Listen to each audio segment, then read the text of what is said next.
लोकतंत्र का पर्व है और हम आपको अलग अलग जगहों की तस्वीरें भी दिखा रहे हैं। बढ़ चढ़कर जो लोग हैं इस पर्व में हिस्सा ले रहे हैं और हमारे साथ आम आदमी पार्टी के रमाकांत जी है। रमाकांत जी, बहुत स्वागत है आपका चर्चा में। रमाकांत जी, क्या कुछ लग रहा है, क्या कुछ कहेंगे? देखिए, ये चुनाव जो है अभूतपूर्व होगा। आम आदमी पार्टी की अच्छी स्थिति है जी। और जैसा कि आम आदमी पार्टी का पहली बार यहाँ पे जो है मजबूती से चुनाव लड़ना हुआ है और इस चुनाव में आम आदमी पार्टी को लोग पसंद भी कर रहे हैं। जहाँ जहाँ आम आदमी पार्टी को उम्मीदवार रहे, लोगों ने उनसे उम्मीदें लगा के रखी हैं कि दिल्ली की तरह अच्छे काम होंगे, विकास होंगे, अच्छी शिक्षा की व्यवस्था होगी, तो लोग मतदान कर रहे हैं कामों के आधार पे।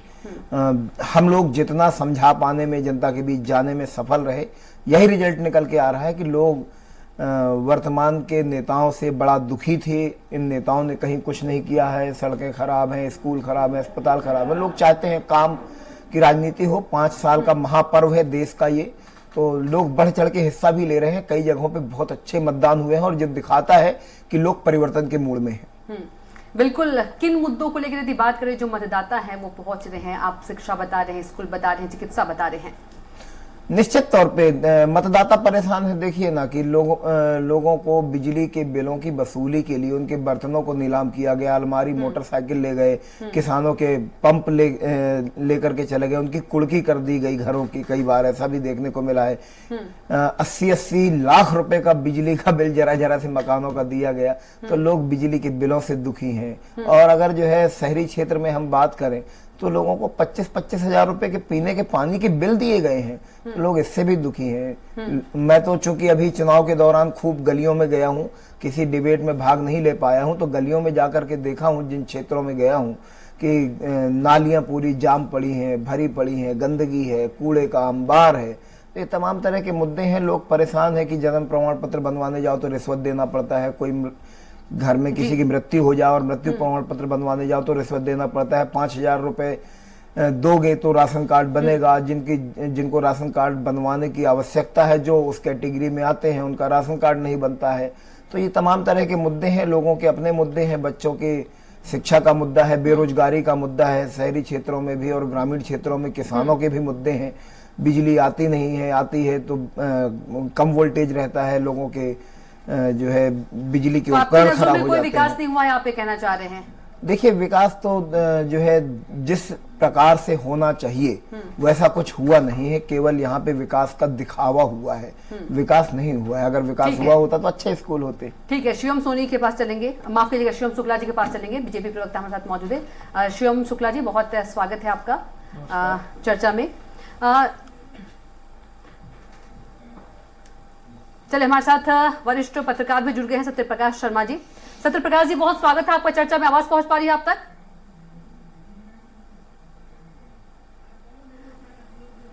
तो लगता है संपर्क नहीं हो पाया है। एक बार फिर से शिवम जी के पास चलेंगे। शिवम जी, क्या कुछ कहेंगे? आप पार्टी के रमाकांत जी हमारे साथ है, उनको कहीं विकास नहीं दिख रहा है। उनका कहना कि आप पार्टी आ रही है विकास को लेकर। देखिए, आम आदमी पार्टी दिन में किस प्रकार से सपने देखे जाते हैं उसका एक जीता जागता उदाहरण है। जहां पर इनकी सरकार है वहां नाली गली मोहल्ले की राजनीति करते हैं। स्वाभाविक तौर पर मध्य प्रदेश में भी आकर के वही प्रयास कर रहे हैं। एक इनकी नगर निगम है, वही इनकी प्रदेश अध्यक्ष हैं, विधायकी का भी चुनाव लड़ रही है। सारे पदों को उन्होंने अपने घर तक महदूद कर लिया है।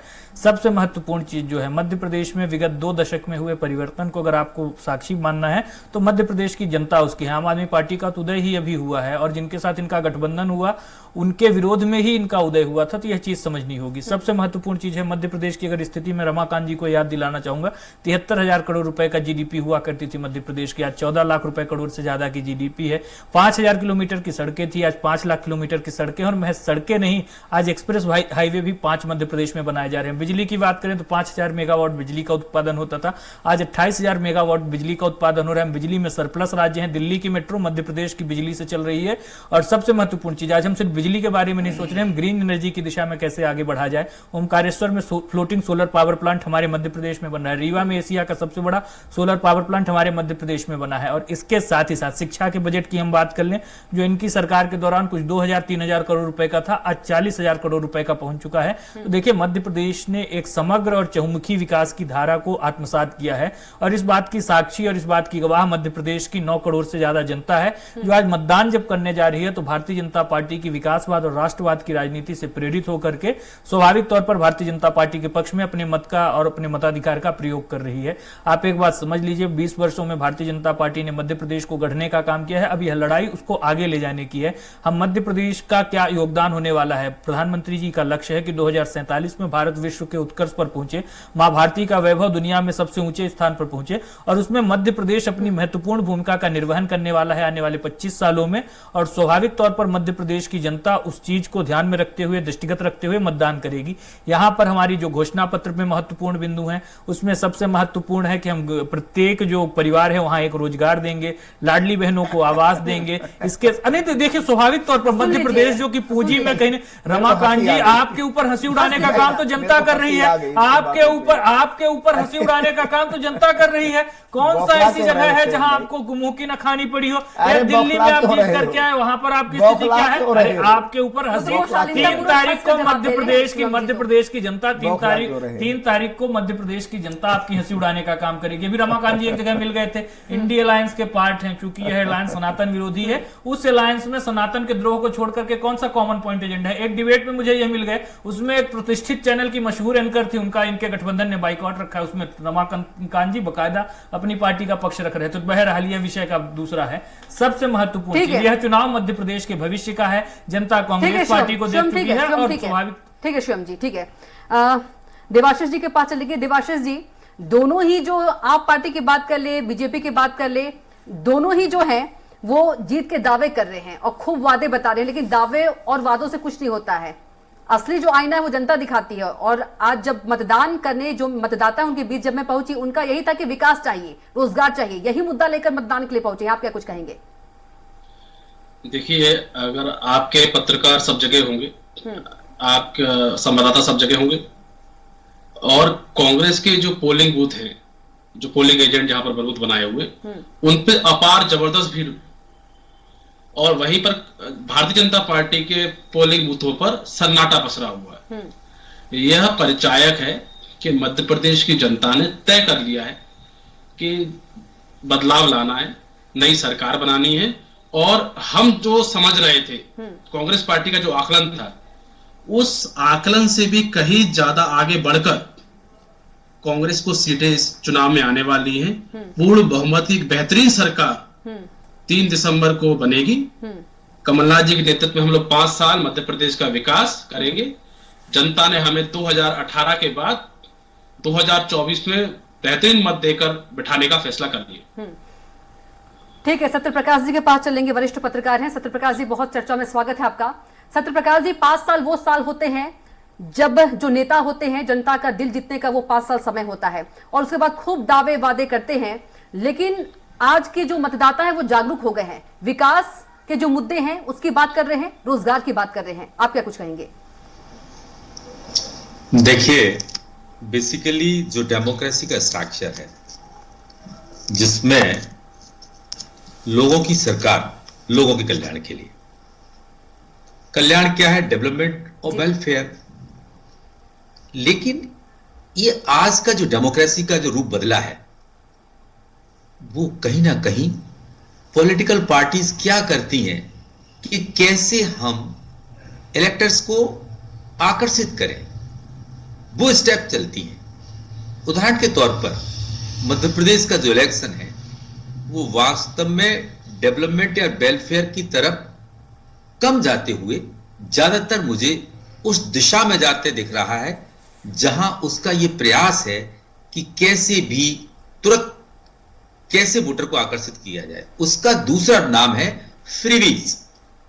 रिसेंटली आपने देखा होगा कि बीजेपी की सरकार मध्य प्रदेश में अभी है जी, लाडली बहना योजना, जिसपे सुप्रीम कोर्ट ने कहीं ना कहीं आपने देखा होगा कि नोटिस इशू दोनों स्टेट को किए हैं, राजस्थान को भी किया है, मध्य प्रदेश को भी किया है उन्होंने। लेकिन ये चीज, मैं ये बिल्कुल इसका विरोधी नहीं हूं कि महिला सशक्तिकरण बहुत जरूरी है, जेंडर इक्वलिटी के लिए इसकी बहुत जरूरी है, और समग्र विकास जी ये बहुत आवश्यक है। लेकिन क्या फ्रीबीज देखिए, कुछ चीजें बांट कर हम महिलाओं को वाकई सशक्त बना रहे हैं? मेरा मानना यह है कि कहीं ना कहीं सरकारें उस तरफ जाएं या पॉलिटिकल पार्टीज वो प्रोमिस करें जिससे उनके लिए वो प्लेटफॉर्म, वो अपॉर्चुनिटीज जिनसे वो कहीं ना कहीं एम्प्लॉयमेंट पा सकें। जी तो ये उनके जीवन में स्थायी परिवर्तन या स्थायी जो सशक्तिकरण का रास्ता की ओर ले जाएगा। जी लेकिन आज ये चीज मुझे कम दिख रही है, क्योंकि हाल ही में चाहे आम आदमी पार्टी हो या कांग्रेस हो, जी इन दोनों ने ही इन चीजों के माध्यम से दिल्ली, हिमाचल प्रदेश या कर्नाटक में बड़ी सफलता हासिल की है। और बेनिफिशियरी स्कीम की दम पर, वो बेनिफिशियरी स्कीम फ्री में राशन खिलाना, भारतीय जनता पार्टी की सरकार इस पर बड़ा फोकस कर रही है। जी अटल बिहारी वाजपेयी जी कहते थे, आपको याद है, कि लोगों को मुफ्त में बांटना उस देश के लोगों को कमजोर और अर्थव्यवस्था को बड़ा अटैक है। जब ओपीएस, ओल्ड पेंशन स्कीम को भारतीय जनता पार्टी लागू करने में, क्यों? क्योंकि वो अटल जी के समय में बंद थी, वो स्कीम ही वही लाए थे नई स्कीम। जब उसको तो लागू कर नहीं सकते, जबकि उसके कारण भारतीय जनता पार्टी को 2 राज्य गंवाने पड़े, बावजूद ही मध्य प्रदेश, छत्तीसगढ़, राजस्थान में उनकी तरफ से ये स्टेप नहीं लाया गया।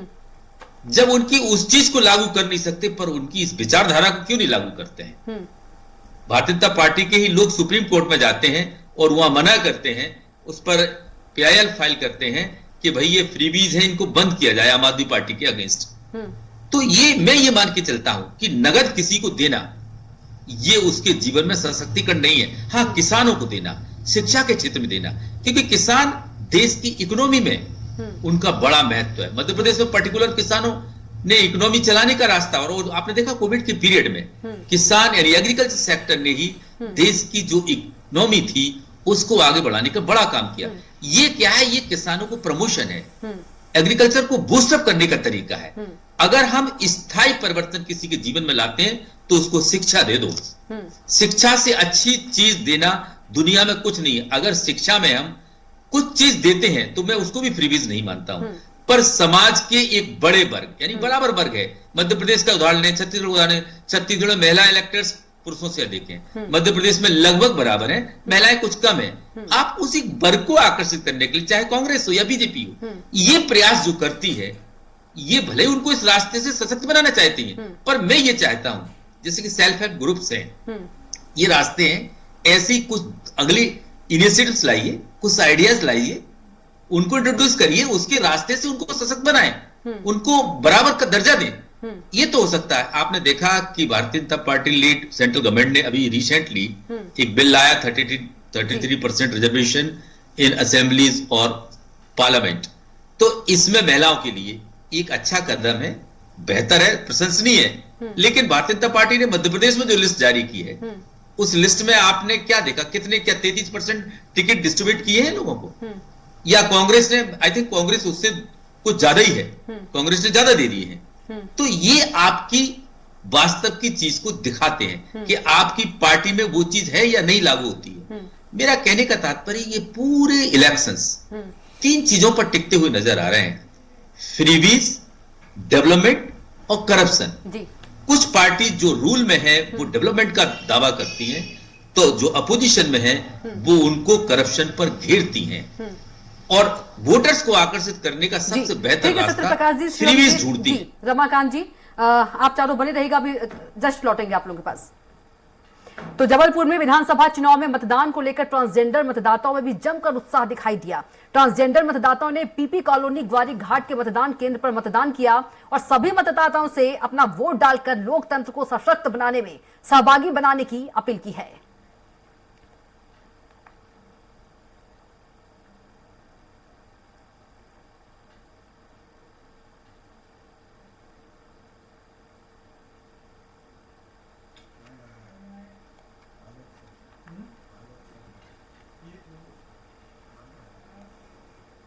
तो तो वहीं लोकतंत्र के महापर्व में त्योंथर में मतदाताओं में खासा उत्साह नजर आया। यहां के मलपार में अनोखा नजारा दिखा। दरअसल मां के निधन के अंतिम संस्कार के बाद भी एक बेटा मतदान केंद्र पहुंचा और वोट डाला, जो इलाके में खूब चर्चा का मुद्दा बना हुआ है।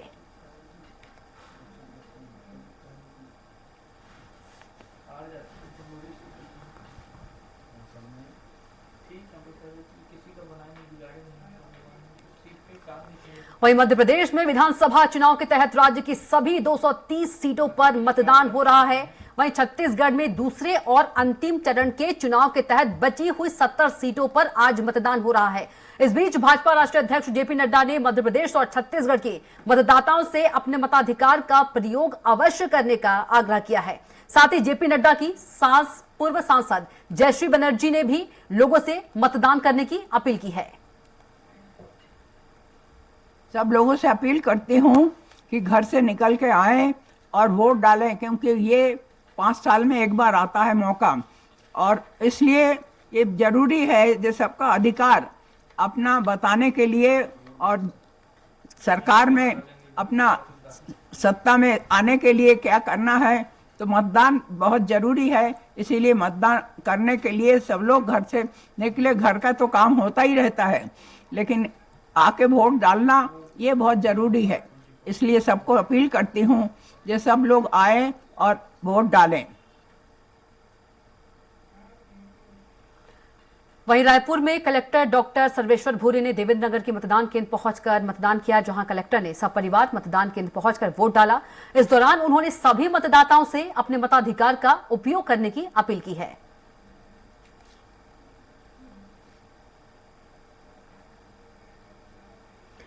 और चलिए अब आपको 5 तस्वीर दिखाते हैं मतदान की।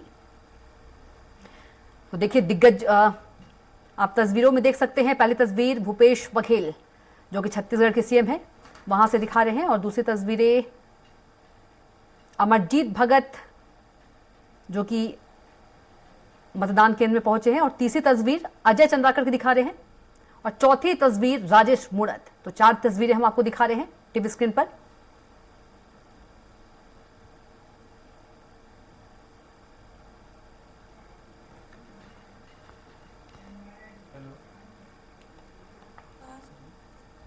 तो आइए आपको दिखाते हैं मतदाताओं और दिग्गजों ने मतदान के बाद क्या कुछ कहा। इसी चीज से वोट एक, जैसे मैंने कहा कि राइट है हमारा, और इसी चीज़ से हम अपनी चीज़ें फुलफिल कर पाएंगे। अगर हमें कुछ चाहिए उनसे तो हम डायरेक्टली उनसे बोल सकेंगे, अगर हमारे पास एक परफेक्ट लीडर रहेगा। अगर लीडर ही सही नहीं होगा तो फिर हम मतलब वोट भी किसको ही करेंगे। मेरा वोट लिस्ट में पहला नंबर है। अच्छा। और लोकतंत्र के महापर्व में इस पर पहली बार मैंने वोट दिया है, तो मैं अच्छा महसूस कर रही हूँ। अच्छा। और मैं बाकी लोगों से भी कहना चाहूँगी जिनका पहला वोट है अपना मतदान दे और सहयोग करें। पहली बार वोट कर रहे हो आप? हाँ। अच्छा अच्छा। और कितने खुश नजर आ रहे हो आप? अच्छा लग रहा है? हाँ। जाने भगवान अब वोट डाल दिए हैं। बहुत एक्साइटेड थी पहले मैं कि वोट देना है फर्स्ट टाइम, तो अच्छा लगा वोट देके, न्यू एक्सपीरियंस, आगे भी दूंगी। क्या संदेश देना चाहेंगे सर? अपने सोच के हिसाब से वोट दो, जो आपका हेल्प करे उसी को दो, ऐसे भी किसी के बहकावे में मत दो, जिसको तुम्हें लगे ठीक उसको दो। सभी से मेरी अपील है कि हर आदमी वोट दे, ये अधिकार है, संवैधानिक अधिकार है, वोट सभी को देना चाहिए। ब्रेकफास्ट से पहले वोट दे के आइए। यानी सर सभी लोग दैनिक दिनचर्या के जो काम है उन काम के पहले अपने मताधिकार का उपयोग करने के लिए निकल रहे हैं। आप भी सुबह सुबह आए हैं, तो किस तरीके से? ये वोट हमारा अधिकार है, यही हम अपनी अच्छी सरकार चुनते हैं, प्रदेश की और देश की। हम सबको वोट देना चाहिए। आज लोकतंत्र की मजबूती का बड़ा महत्वपूर्ण दिन है। हाँ, आज तो लोकतंत्र के लिए पर्व का विषय है और हम इसको सेलिब्रेट कर रहे हैं वोट देके। ये हमारा अधिकार है अपने देश को आगे बढ़ाना और उसमें अमन चैन कायम करना, और ये अधिकार हमें ये वोट डालने मिला है और हमें इसका उपयोग करना चाहिए। और मेरी हर बंदे से अपील है कि वो अपने इस अधिकार को व्यर्थ ना जाने दें, आगे आए, वोट दें और देश को आगे बढ़ाएं, अपने मनपसंद नेता चुने और पार्टी चुने जो कि देश में अमन चैन भी रहे और देश उन्नति के शिखर पर भी चढ़े। मैं ये कहना चाहूँगी कि मतदान देना बहुत ही महत्वपूर्ण, हमारे पास एक रिस्पॉन्सिबिलिटी भी है और पावर भी है, ये हमारी जिम्मेदारी भी है और हमारे लिए एक बहुत बड़ा हथियार भी है।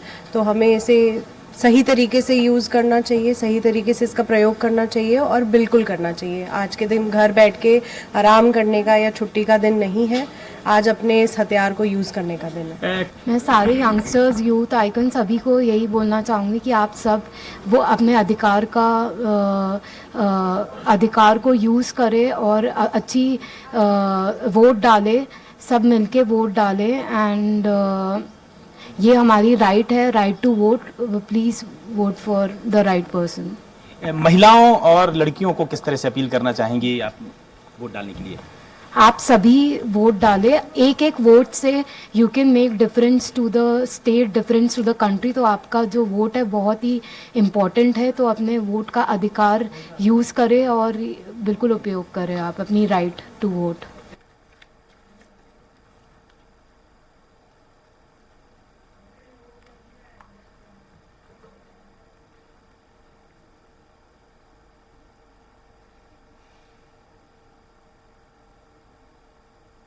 तो देखिए, वोटिंग करते हुए हम आपको तस्वीर दिखा रहे हैं। पहले तस्वीरों में शिवराज सिंह चौहान दिख रहे हैं जो कि वोटिंग करते हुए नजर आ रहे हैं, और दूसरी तस्वीर जो है कैलाश विजयवर्गीय जो कि विधानसभा 1 के प्रत्याशी हैं बीजेपी से, और वहीं तीसरी तस्वीरों में कमलनाथ, पूर्व सीएम कमलनाथ जी दिख रहे हैं, और वहीं चौथे तस्वीर में राज्यसभा सांसद विवेक तन्खा पहुंचे हैं। तो 4 तस्वीरें हमने आपको दिखाई, और वहीं उमा भारती को भी आप देख सकते हैं, कमल पटेल भी वोटिंग के बाद बाहर निकलकर दिख रहे हैं। वहीं अरुण यादव की बात करें, कांग्रेस नेता अरुण यादव भी वोटिंग के बाद की जो तस्वीरें हम आपको दिखा रहे हैं, सज्जन सिंह वर्मा कांग्रेस नेता। वहीं कोटा विधानसभा से भाजपा के उम्मीदवार प्रबल प्रताप जुदेव आज रतनपुर पहुंचे, जहां उन्होंने मतदाताओं से अधिक संख्या में अपने मताधिकार का प्रयोग करने की अपील की और कांग्रेस की सरकार को खाट फेंकने की बात कही। उनसे बातचीत की हमारे संवाददाता कान्हा तिवारी ने। प्रताप सिंह जुदेव जी पहुंचे हुए हैं रतनपुर। आइए जानते हैं कि किस तरह से लोगों से अपील कर रहे हैं, क्या माहौल लग रहा है। जी, आप बताएंगे कि किस तरह से माहौल लग रहा है कोटा विधानसभा क्षेत्र में? माहौल बहुत ही सकारात्मक लग रहा है। लोग घरों से निकल के आ रहे हैं, खासकर की महिलाएं, उनका रुझान देखने को मिल रहा है। और लोकतंत्र के महापर्व पे हम चाह रहे हैं ज्यादा से ज्यादा लोग अपने मत अधिकार का इस्तेमाल करें और देश को मजबूत करें, छत्तीसगढ़ को मजबूत करें, कोटा विधानसभा को मजबूत करें। क्या लग रहा है आपको? बाहर के प्रत्याशी बताए जा रहे हैं, बाहरी प्रत्याशी का मुद्दा उठा रहा है कांग्रेस के पास कोई मुद्दा नहीं है। अब वही है, बाहरी कर रहे हैं। मैं पूछना चाहता हूं, कांग्रेस के जो हाई कमान के जो उनके आका हैं, जरा उनसे पूछिए वो कहाँ के हैं। सोनिया गांधी जी कहाँ की हैं, राहुल बाबा कहाँ से चुनाव लड़ते हैं। तो पहले खुद अपने गिरेबान में झांक के देखना चाहिए, फिर दूसरों पर टिप्पणी करना चाहिए। कांग्रेस ने तो पूरे छत्तीसगढ़ को बर्बाद कर दिया भ्रष्टाचार से। उनको कोई मुद्दा नहीं है तो बाहरी कर रहे हैं। क्या लग रहा है, बदल के रहीबों का कुछ असर दिख रहा है? बिल्कुल जिस प्रकार जनता आ रही है अपना मत प्रयोग करने, और जिस प्रकार ऊर्जा से वो आ रहे हैं, इससे साफ पता चल रहा है कि कांग्रेस को सबक सिखाना चाहती जनता। और निश्चित ही 3 तारीख को जब जनादेश सामने आएगा, रिजल्ट आएगा, कांग्रेस का सुपड़ा साफ नजर आएगा। ये थे प्रबल प्रताप सिंह जुदेव जी, और इनका कहना है कि प्रदेश से कांग्रेस का सुपड़ा साफ होने वाला है और बीजेपी की सरकार बनने वाली है। कैमरा पर्सन रवि तंबोली के साथ कान्हा तिवारी, स्वराज एक्सप्रेस। वहीं रायपुर ग्रामीण से कांग्रेस प्रत्याशी पंकज शर्मा और कांग्रेस के वरिष्ठ नेता सत्यनारायण शर्मा ने अपने परिवार के साथ अवंती विहार स्थित मतदान केंद्र पहुंचे और मतदान किया।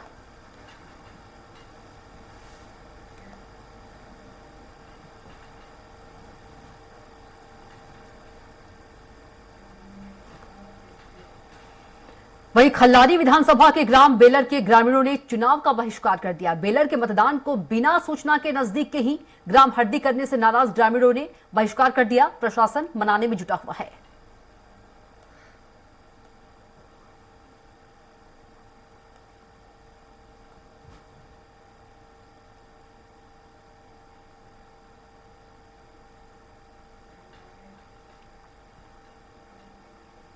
वहीं पृथ्वीपुर विधानसभा के माडिया ग्राम पंचायत के बूथ क्रमांक 67 पर फर्जी मतदान करने का आरोप लगा है। मामले की जानकारी मिलते ही पुलिस मौके पर पहुंच गई और छानबीन करने में जुटी, जहां इस दौरान पुलिस और पब्लिक में भिड़ंत हो गई। इस बीच जमकर लाठी डंडे चले।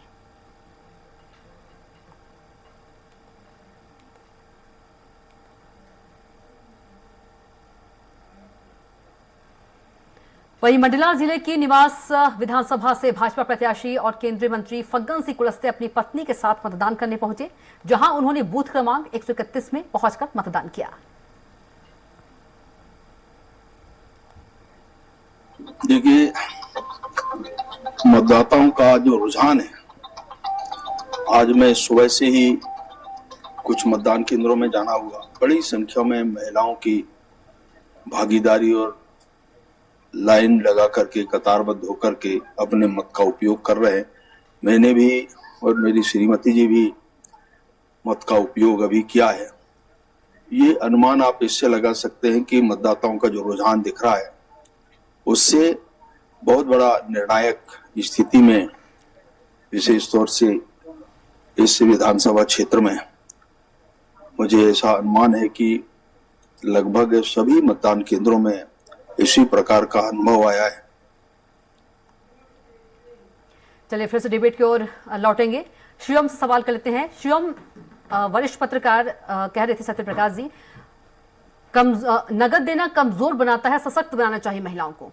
छोटा जवाब दीजिएगा। देखिए, भारतीय जनता पार्टी का सदैव विश्वास रहा है कि वोटर को आश्रित नहीं सशक्त बनाया जाना चाहिए, और स्वाभाविक तौर पर महिलाओं के हाथ में अगर राशि जाती है तो परिवार के डिसीजन मेकिंग में उनकी भागीदारी बढ़ती है, और अन्य रूप से भी उनके पास एक शक्ति आती है जिसका वह सदुपयोग कर सकते हैं। पूरे दुनिया में जो नारीवादी आंदोलन चलाया जा रहा है, मैं एक बात कहना चाहूंगा कि हम महिलाओं को यह कोई मुफ्त की चीज नहीं दे रहे हैं। वह गृहिणी महिलाएं जो अपने परिवारों के लिए अपेक्षाकृत ज्यादा काम करती हैं, लेकिन उनको उनके श्रम का आर्थिक जो एक अनुदान मिलना चाहिए वो नहीं मिल पाता है। तो भारतीय जनता पार्टी की सरकार ने एक कल्याणकारी राज्य होने के नाते स्टेट इंटरवेंशन के माध्यम से महिलाओं की स्थिति को थोड़ा बेहतर बनाने के लिए, उनके पास ज्यादा आर्थिक शक्तियों का संकलन करने के उद्देश्य से इस प्रकार से प्रत्येक माह डायरेक्ट बेनिफिशियरी ट्रांसफर के माध्यम से राशि देने का निर्णय लिया है। हमने इसको कोई चुनाव जीतने के दृष्टिकोण से, कोई ऐसी मंशा से इस स्थिति में हमने यह राशि अंतरित नहीं की है। यह तो चुनाव के समय क्यों? चुनाव के समय देखिए कविता जी, सबसे पहली चीज यह है कि अपन बोले चुनाव जीतने के लिए नहीं, चुनाव के समय ही लागू। देखिए, मैं बिल्कुल आपको बता देता हूं। देखिए, जब हम लाडली बहना योजना लेकर के आए, मध्य प्रदेश में जो लिंग अनुपात था वह 1000 पुरुषों पर 946 महिलाओं का था। हमारी सरकार आने के बाद हमने उसमें काम किया और वह 980 तक पहुंचा। स्वाभाविक तौर पर मध्य प्रदेश में जो स्थिति कोख को कत्लखाना बना दिया गया था, तो सरकार ने उससे बाहर निकाला। उसके बाद बेटियों की पढ़ाई कैसे हो, उनको स्कूटी कैसे मिले, उनको लैपटॉप कैसे मिले, उनको साइकिल कैसे मिले, उनकी जो प्राइमरी से लेकर के चाहे वह इंजीनियरिंग करें, मेडिकल की पढ़ाई करें, उसकी शिक्षा कैसे मुफ्त में हो जाए, इस दिशा में हमने प्रयास किया। स्कूलों का जो ड्रॉप आउट रेशियो 12वीं तक कांग्रेस के सरकार में 26% के आसपास था, वह गिर करके हमारी सरकार में 6% से नीचे चला गया। तो यह हमने एक विकास उसमें अर्जित किया। उसके पश्चात हमने देखा कि वह महिलाएं जो बड़ी उम्र की हैं, जो अपने परिवार में साथ ज्यादा भागीदारी रखती हैं, तो उनके सुदृढ़ीकरण के लिए जब हमारी सरकार के पास उस प्रकार के संसाधन आए, हमारी सरकार के पास वैसी शक्तियां आए, तो हमने उस दिशा में आगे बढ़े। तो वहीं बलौदा बाजार मतदान करने गई महिला की मौत। कसडोल विधानसभा क्षेत्र में वोट देने गई थी महिला। मतदान क्रमांक 76 पर वोट देने गई थी महिला। अधिकारियों ने मौत की पुष्टि की है। देवाशीष के पास चलेंगे। देवाशीष, आवाज पहुंच पा रही है आप तक? जी देवाशीष, क्या कुछ कहेंगे, क्या कुछ आपकी प्रतिक्रिया शिवम के सवाल पर?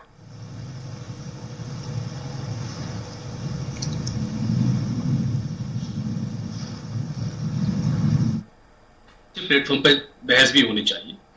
राजनीतिक दलों का एक अलग नजरिया है, आप उसको डिबेट कर सकते हैं। पत्रकार महोदय ने उस पर जवाब दिया, लेकिन मैं एक बात से इत्तेफाक रखता हूं कि अगर हम जनता के हाथ में पैसा देते हैं तो उनकी खर्च करने की शक्ति बढ़ती है, और जब खर्च करने की शक्ति बढ़ती है तो वह डायरेक्ट इकोनॉमी में बूस्टअप होता है।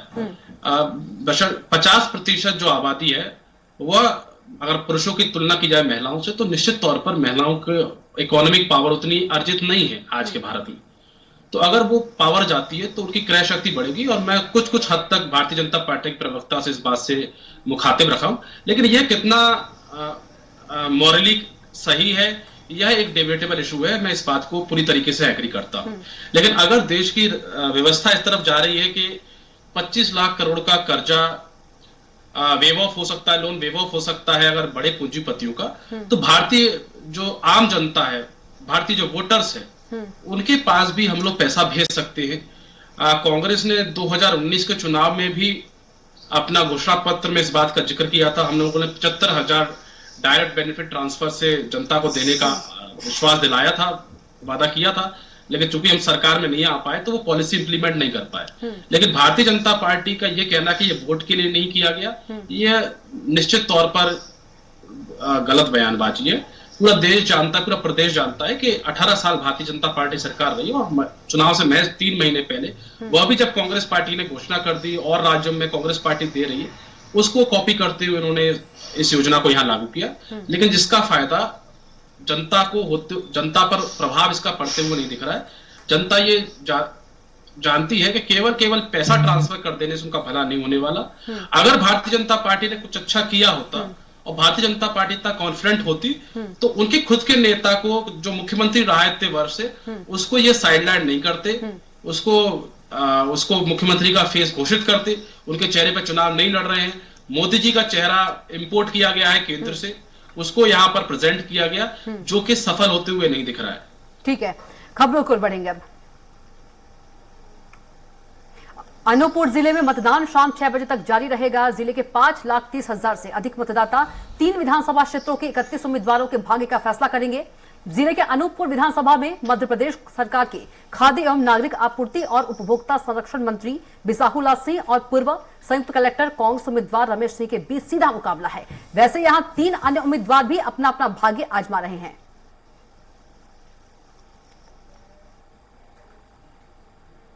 तो चलिए डिबेट की ओर बढ़ेंगे। रमाकांत जी के पास चलेंगे, आप पार्टी के रमाकांत जी। रमाकांत जी, शिवम जी कह रहे विकास हुए हैं, आप पार्टी को कैसे विकास चाहिए? देखिए, भाजपाइयों की नजर में जो है ना, जो विकास है दरअसल वो ये है, मैं इनको कहना चाहता हूं कि तुम्हारी फाइलों में गांव का मौसम गुलाबी है, मगर ये आंकड़े झूठे हैं, ये दावा किताबी है। कहां का विकास हुआ है बताइए आप? 4 लाख करोड़ रुपए के कर्जे में मध्य प्रदेश है, आप किसको विकास मानते हैं? 1ली से 5वीं तक की कक्षा के लिए मात्र 2 कमरे के स्कूल की व्यवस्था है, स्कूलों में टीचर नहीं है। अगर ये इनकी नजर में विकास है तो बिल्कुल विकास मान सकते हैं। अगर इन्होंने मान लिया है कि अस्पतालों में डॉक्टर ना हो, ये विकास है, अस्पतालों में नर्सें ना हो, अस्पतालों में जो बाकी और टेक्नीशियन होते हैं वो ना हो, ये इनकी नज़र में विकास है, तो ठीक है, यही विकास है इनकी नज़र में। लेकिन असल मायने में विकास उसको मानेंगे जब कोई गरीब आदमी बीमार हो और उसको इलाज के लिए दर दर की ठोकरें ना खानी पड़े, उसको अपना खेत ना बेचना पड़े, उसको बच्चों के पढ़ाई के लिए किसी किसान को अपने गहने गिरवी ना रखने पड़े किसी बहन को, तो तब मानते कि आप सरकार ने कुछ अच्छा काम किया है। लेकिन ऐसा तो कहीं हुआ नहीं है। इन्होंने कहा कि 1ली से 12वीं तक की या हायर एजुकेशन के लिए अच्छी व्यवस्थाएं हुई हैं। बताइए, 10वीं 12वीं के परीक्षा परिणाम आते हैं, 50% से ज्यादा बच्चे फेल हो जाते हैं। ये वही मध्य प्रदेश है। अरे भाई, मध्य प्रदेश में अरे आप रिजल्ट उठा लो भाई, चिल्लाने से थोड़ी हो जाएगा। मध्य प्रदेश का हाई स्कूल का सेकेंडरी स्कूल का रिजल्ट आया तो 50% बच्चे फेल हो गए। मैं कुछ भी नहीं बोल रहा हूँ। मैं रोड नाली की बात करता हूँ तो इनको तकलीफ होने लगती है, मैं बिजली पानी की बात करता हूँ तो इनको तकलीफ होने लगती है। ये कहते हैं कि रोड नाली बिजली पानी में आम आदमी पार्टी उलझी हुई है। अरे भाई, लोगों की जो जरूरत है उसको तो पूरा करिए ना, उसको नहीं पूरा कर रहे हो आप। 20 साल से यहां पर कर क्या रहे हो? 20 साल से सिर्फ घोटाले हो रहे हैं। पटवारी की भर्ती होती है, भर्ती परीक्षा होती है, उसमें घोटाला हो जाता है। सीएजी की रिपोर्ट में बतलाया है, इसको झुठला दीजिए आप चाहें तो, कि पोषण आहार में भयंकर घोटाला हुआ है। वो विभाग माननीय मुख्यमंत्री शिवराज सिंह चौहान जी के पास था ये रिपोर्ट में, सीएजी की रिपोर्ट में कि नहीं था, ये शिवम जी बता सकते हैं। ठीक है, खबरों को बढ़ेंगे। ठीक है, वहीं कटनी जिले के बड़वारा विधानसभा क्षेत्र में कुम्हरवारा ग्राम के ग्रामीणों ने चुनाव का बहिष्कार कर दिया है। दरअसल गांव में सड़क महानदी पुल का निर्माण नहीं हुआ है, जिसे ग्रामीणों में खासा आक्रोश है और नाराज ग्रामीण मतदान का बहिष्कार कर रहे हैं। वहीं बड़ी संख्या में पुलिस बल मौजूद है। शिवम जी के पास लौटेंगे। शिवम जी, रमाकांत जी बोल रहे हैं आंकड़े झूठे, दावे खोखले, और अगर मूलभूत सुविधाएं की बात हो रही है तो कई जगह बहिष्कार भी हुआ है। सड़क नहीं है, पानी नहीं है, मूलभूत सुविधाएं ही तो पहले जरूरी है। गलत कहां कह रहे रमाकांत जी? देखिए, किसी ने खूब लिखा है कि उम्र भर गालिब ये भूल करता रहा, धूल थी चेहरे पे आईना साफ करता रहा। कुछ वैसा ही आम आदमी पार्टी की आज मनोदशा है। शायरी कह रहे हैं, शायरी कर रहे हैं, शायरी से काम नहीं चलने वाला है। काम चाहिए जनता देखिए, को। काम जनता काम देख रही है। 2 दशक से जनता ने काम नहीं, दो दशक से जनता ने काम देखा है, उसी के आधार पर मतदान किया है। रमाकांत जी जब बोल रहे, अरे मतदान 5 लाख किलोमीटर की सड़कें मध्य प्रदेश में बनी है, 5 एक्सप्रेस बन रहे हैं। अरे रमाकांत जी, दिल्ली की स्थिति जाकर के देखो, जहाँ पूरा शहर धुआं हो रखा है, जहाँ पूरा शहर धुआं हो रखा है। पंजाब की पराली दिल्ली में जम रही है, दिल्ली के प्रदूषण का स्तर कैसे, यमुना की स्थिति क्या है, इस पर जवाब दो पहले। जहां सरकार है वहां के लिए जवाब दो, तो फिर मध्य प्रदेश का हिसाब मध्य प्रदेश की जनता करेगी। 5 लाख किलोमीटर की सड़कें बनी है मध्य प्रदेश में। अरे भाई, गांव की सड़क कहां गई? देखिए, आप दोनों को बता देना चाहती हूँ, आवाज ऊंची करने से या कुछ भी बोल देने से कुछ नहीं होता है, क्योंकि जनता जो है आज जो फैसला कर रही है। शिवम जी कंटिन्यू। देखिए, जनता फैसला करती है और लोकतंत्र में जनता ने लगातार चुनाव दर चुनाव भारतीय जनता पार्टी के पक्ष में अपना फैसला सुनाया है। स्वाभाविक तौर पर हमारे विकास कार्यों के आधार पर, हमारी कार्य पद्धति और कार्य योजना के आधार पर ही मध्य प्रदेश की जनता अपना विश्वास हमारे ऊपर प्रकट करती होगी। वर्तमान में भी हम सड़क, बिजली, पानी, स्वास्थ्य जैसे मूलभूत विषयों से आगे बढ़ करके अब 80 से ज्यादा रेलवे स्टेशनों के आधुनिकीकरण, मध्य प्रदेश में मेट्रो की सुविधा कैसे बेहतर तरीके से संचालित हो, मध्य प्रदेश में कैसे सुपर स्पेशलिटी लेवल के अच्छे अस्पताल बने, मध्य प्रदेश में सीएम राइज की तर्ज पर कैसे बेहतर स्वास्थ्य सुविधाओं वाले स्कूल बने, इस दिशा में मध्य प्रदेश आगे बढ़ रहा है। मध्य प्रदेश की विकास की गाथा स्वर्णिम अक्षरों में लिखी जानी है। प्रत्येक परिवार को रोजगार उपलब्ध कराना, इस प्रकार की चीजों को लेकर के हम आगे बढ़ रहे हैं। हमारे पास एक रोड मैप है और स्वाभाविक तौर पर मध्य प्रदेश में कांग्रेस पार्टी के नेताओं की बयानबाजी, जिस प्रकार से दिग्विजय सिंह की भाषा शैली ईवीएम पर सवाल उठा रहे हैं, चुनाव आयोग की मंशा पर सवाल उठा रहे हैं, कमलनाथ जी ने दिग्विजय सिंह के कपड़े फाड़ने की बात कही, उनकी बौखलाहट। ठीक है शिवम जी, खबरों पर बढ़ेंगे। तो वहीं कोटा विधानसभा क्षेत्र में मतदान जारी है। वहीं इलाके में कुल 1,64,827 वोटर्स अपने मताधिकार का प्रयोग कर रहे हैं, जिनमें 82,166 पुरुष और लगभग 82,658 महिला है। जबकि थर्ड जेंडर की बात करें तो 3 थर्ड जेंडर मतदाता शामिल है। यहां कुल 267 मतदान केंद्र बनाए गए हैं। इस पर स्वराज एक्सप्रेस की खास रिपोर्ट देखिए। तो चलिए देवाशीष जी के पास लौटेंगे। देवाशीष जी, आप क्या कुछ कहेंगे? आप देख रहे थे शायरी के साथ वार पलटवार हो रहा था। देखिए, आज तो चुनाव का दिन है और सबको अधिकार है कि बड़े बड़े दावे कर लीजिए। हकीकत तो आपको, कुछ हकीकत तो आप लोग ही दिखा देंगे शाम को 6 बजे के बाद। अभी थोड़ी देर में एग्जिट पोल के नतीजे आज चालू हो जाएंगे चुनाव खत्म होते, और असल नतीजे 3 दिसंबर को आ जाएंगे। और आप यकीन मानिएगा, मैं बहुत निश्चिंत हूं और मैं क्षेत्र से अभी लौट के आ रहा हूं। दिख भी रहे हैं बहुत ही निश्चिंत, आराम से। जी बिल्कुल बिल्कुल, साफ साफ। अगर आपके कोई भी संवाददाताओं से पूछ लीजिए, कहीं किसी भी पोलिंग बूथ का हाल उठाकर देख लीजिए, वहां 10 मिनट के लिए भी आप किसी भी बूथ को दिखा देंगे, जिस बूथ के ऊपर भीड़ जिस पार्टी की दिख रही है वही पार्टी जीत रही है। हम लोग बहुत निश्चिंत है। भारतीय जनता पार्टी के प्रवक्ता टीवी स्टूडियो में बैठ के बड़ी बड़ी बातें करें और अपना रिपोर्ट कार्ड गिनाएं, पर मैं ये कह रहा हूं कि स्टूडियो में गिनाने से कुछ नहीं होता, जनता के बीच में गिनाने से होता है। हम लोगों ने पूरा 20-25 दिन का प्रचार देखा। प्रधानमंत्री आए, गृह मंत्री आए, तमाम राज्यों के मुख्यमंत्री यहां पर आए, पर किसी के द्वारा भारतीय जनता पार्टी की योजनाओं के बारे में, उसके मुख्यमंत्री के कार्य के बारे में, 18 साल में उन्होंने क्या किया उसके बारे में बात ही नहीं करी, जिक्र ही नहीं किया। ये आगे अब क्या कर देंगे, आगे का रोड मैप। अरे भाई, पहले आपने रोड बनाया नहीं, 18 साल में आपको कोई रोड बना नहीं, और आगे का रोड मैप आप जनता को दिखा रहे हो। जनता कहां विश्वास करेगी? जनता ये जानती है, भारतीय जनता पार्टी के मुख्यमंत्री प्रदेश में घोषणावीर नाम से मशहूर है। वो कुछ घोषणा कर जाते, जनता उसका यकीन नहीं करती है। इतना क्रेडिबिलिटी लॉस है। और यह credibility loss Bharatiya Janata party भी जानती है कि यहाँ के मुख्यमंत्री की क्रेडिबिलिटी का लॉस हो चुका है। इसलिए प्रधानमंत्री मुख्यमंत्री तक का नाम लेना गवारा नहीं समझते। इन्होंने एक योजना लागू की, लाडली बहना योजना। ठीक है देवाशीष जी, ठीक है, लौटेंगे, खबरों की ओर बढ़ेंगे। वहीं सरगुजा में सीतापुर विधानसभा में खाद्य मंत्री और कांग्रेस प्रत्याशी अमरजीत भगत ने मतदान किया। दरअसल अमरजीत भगत अपने परिवार के साथ मतदान केंद्र पहुंचे थे और अपने परिवार के साथ वोट डाला। वहीं मतदान के बाद उन्होंने लोगों से मतदान की अपील की है।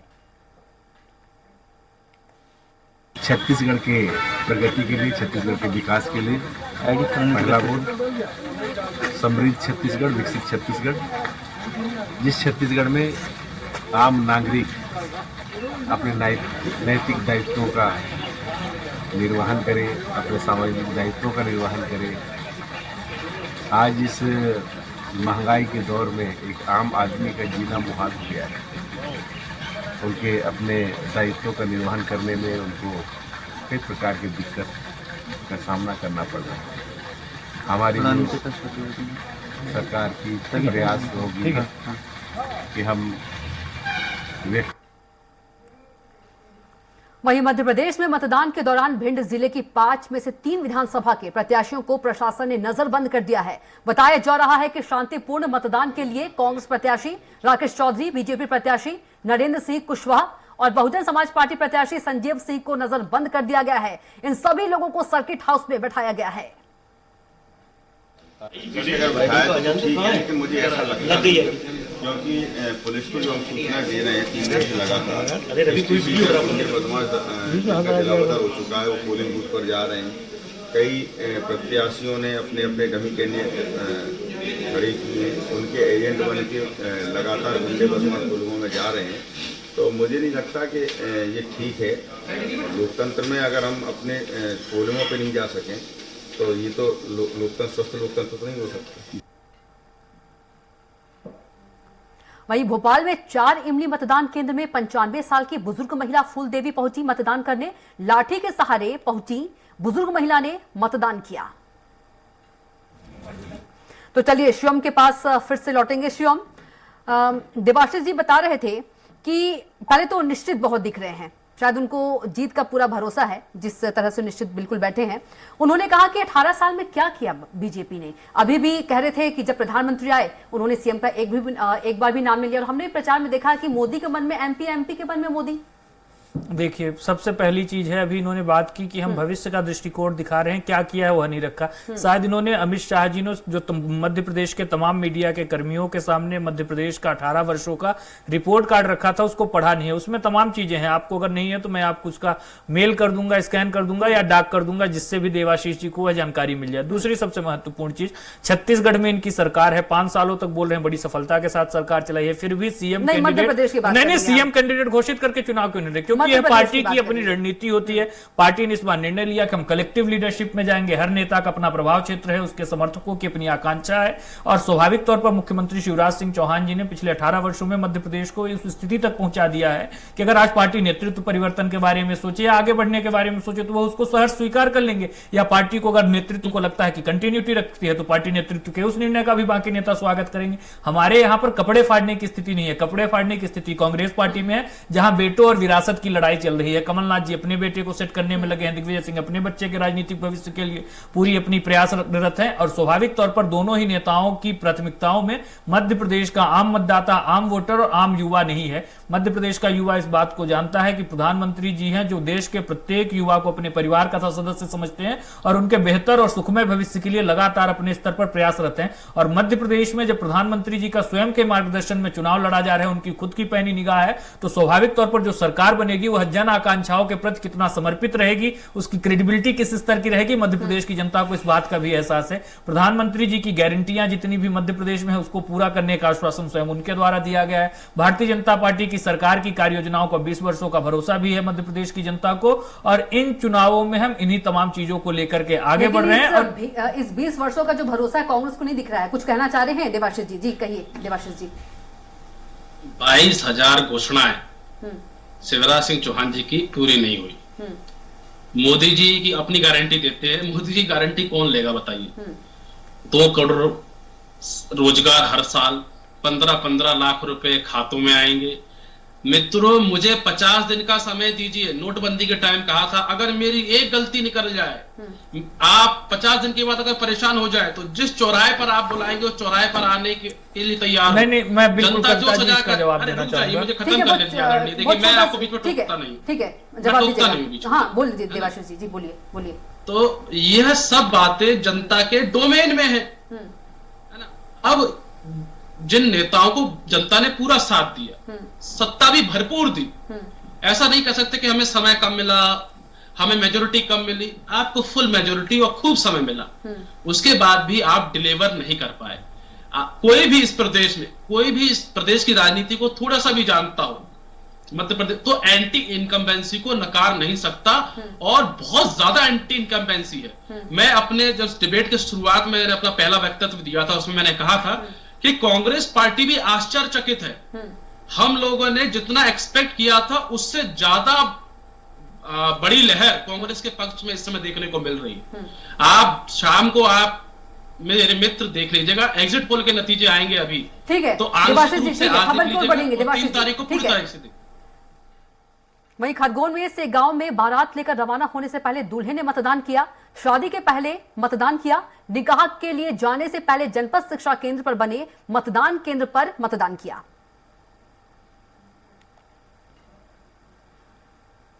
वहीं मंत्री मोहम्मद अकबर ने रायपुर उत्तर शहर में आकर मतदान किया और कहा अब की बार 75 पार के साथ ही जीत का दावा किया है। इस दौरान उन्होंने जनता से अधिक मतदान करने की अपील की है।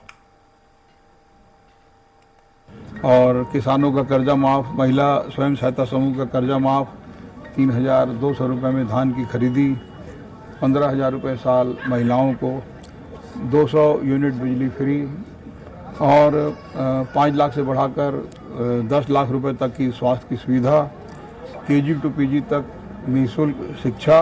तो ये बहुत सारे मुद्दे हैं और इसके आधार पर कांग्रेस सरकार बनाने जा रही है, अब की बार 75 पार।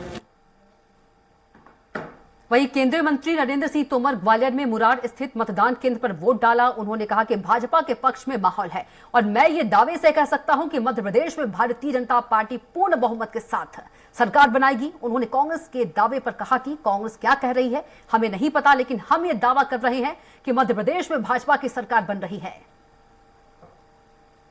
पार्टी के पक्ष में वातावरण है।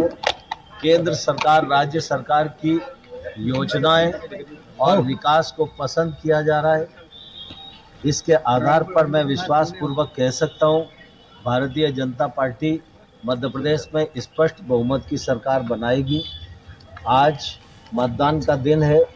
मैं अपने मतदान केंद्र पर मतदान करने के लिए आया हूं और यहां पर मतदान किया है। यहां पर भी जो वातावरण देखने को मिल रहा है वो सारा का सारा वातावरण भारतीय जनता पार्टी के पक्ष। तो आप चारों को बहुत ही शुक्रिया। देवाशीष जी आपका भी बहुत शुक्रिया, रमाकांत जी आपका बहुत शुक्रिया, शिवम शुक्ला जी आपका बहुत शुक्रिया और सत्यप्रकाश जी आपका बहुत शुक्रिया। तो आज लोकतंत्र का महापर्व है और मतदान के जरिए लोग अपनी जिम्मेदारी को निभा रहे हैं और बढ़ चढ़कर हिस्सा ले रहे हैं। तो और दोनों ही पार्टियों की बात करें तो दोनों ही पार्टी जो है जीत के दावे कर रहे हैं, लेकिन ये 3 दिसंबर को तय होगा कि जीत किसकी होती है। तो फिलहाल के इतना ही। आप देखते रहिए स्वराज एक्सप्रेस। नमस्कार।